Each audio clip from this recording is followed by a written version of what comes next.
Lyuba Vinogradova, Avenging Angels, Young Women of the Soviet Union's World War II Sniper Corps, with an introduction by Anna Reed, translated from the Russian by Arch Tate, in memory of my friend Anna Sinyakova Mulatova.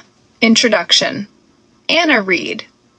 The Soviet Union sent more women into combat during the Second World War than any other nation before or since. Estimates vary widely, but one can safely assume that a minimum of 570,000 women served in the Red Army during the course of the war, and more likely, 700,000 to 800,000. Add in female partisans and volunteers to civilian militias, and the total rises to around 1 million. In the chaotic weeks following the German invasion of June 1941, Soviet women, like men, volunteered in huge numbers, queuing to register for whatever war work was available.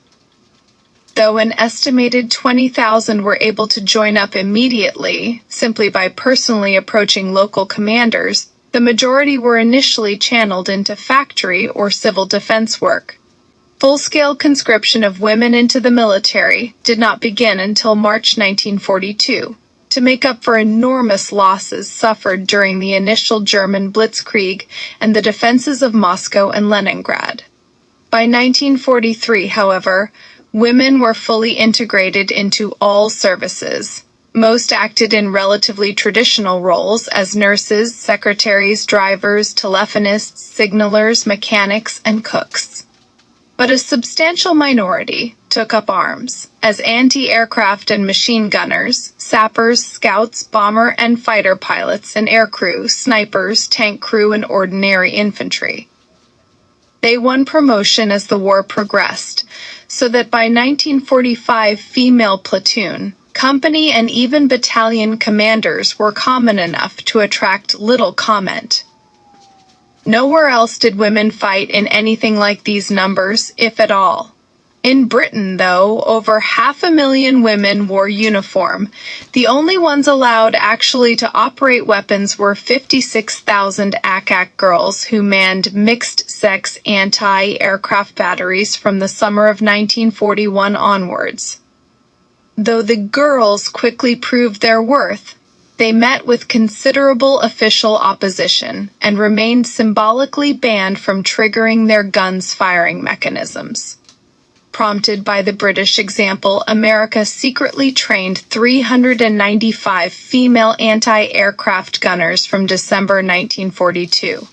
But the experiment was abandoned within a few months for fear, according to the head of Army personnel, that neither national policy nor public opinion are yet ready to accept the use of women in field force units. In Germany, the National Socialist ideology of children, kitchen, church for women was so strong that they were not fully mobilized even into civilian war work until 1943. They were not drafted into the army until 1944, and as late as November of that year, Hitler issued an order reiterating that no women be weapons trained. 3 months later, with the Red Army at the gates of Berlin, he finally authorized the creation of an all-female infantry battalion, with the aim of discouraging desertion from the crumbling Wehrmacht. It had not yet formed when Germany surrendered. Various explanations have been put forward for the Soviet Union's unique willingness to use women in combat. Cultural and historical factors may have played a part.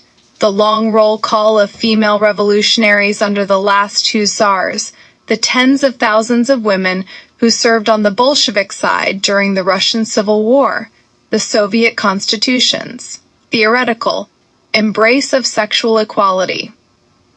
The overwhelming factors, however, were probably simply Soviet women's own strong incentive to fight. They had seen their own country invaded, and friends and family killed, and the military's desperate need for extra manpower, following near overwhelming losses in the opening months of the war. Avenging Angels is a companion volume to Lyuba Vinogradova's earlier Defending the Motherland, the Soviet women who fought Hitler's aces. Both center on her interviews with women who took on some of the war's most high-profile combat roles, as fighter and bomber pilots, and as snipers. Vinogradova's concern is not to assess their contribution to the war effort, nor to Soviet gender politics, but to capture their individual stories, the particular lived experiences that are left out of conventional top-down military history writing. What, she wants to know, was being a sniper on the Eastern Front actually like? Even for young women raised amidst the turmoil and hardships of Stalin's Russia, joining the army came as a social, emotional, and physical shock. At training school, peasant girls from dirt-poor villages had their cherished braids lopped off and encountered tea and bed linen for the first time in their lives.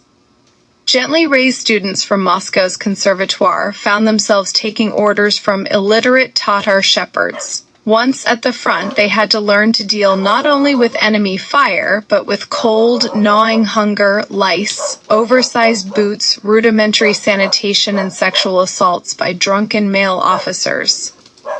Like their male counterparts, most female snipers found their first kills traumatic, particularly because they were administered not during the heat of battle, but during periods of static warfare, when the victim emerged from his trench to wash or clear snow. Some were transferred to non-combat jobs, but the rest grew used to killing, competing to increase their tallies. During assaults, they doubled as infantry, running forward and firing with the men, or as medics moving the wounded and administering first aid. Many, of course, were killed or wounded themselves. Overall casualty rates are unknown, but judging by the sample Vinogradova gathers here, they were very high. Most of her interviewees had lost multiple sniper partners by the end of the war. On demobilization, women were expected to revert to traditional gender roles. As Pravda put it in March 1945, they had very energetically proved themselves as pilots, snipers, submachine gunners. But they don't forget about their primary duty to nation and state, that of motherhood. The return to civilian life was hardest in the countryside, where post-war famine, caused by a combination of food requisitioning and poor harvests, killed somewhere between 1 and 1.5 million. Everywhere, female veterans learned to keep quiet about their war service, lest neighbors deride them as discarded frontline wives. Members of America's Women's Army Corps were similarly insulted, routinely labeled sluts or lesbians. Like their whole age cohort, they were lucky if they found husbands, the large majority of their male contemporaries being dead. As well as paying tribute to a unique class of soldier, Vinogradova's work makes an important contribution to today's debate about what roles women should play in warfare. As the U.S. Air Force officer and historian Raina Pennington points out, at a time when there is still wide debate about whether women can serve in combat and what they might do if allowed to serve, we are still surprisingly ignorant about what women actually have done in wartime combat situations. To remedy that, there are no better exemplars than the soldiers whose stories are collected here,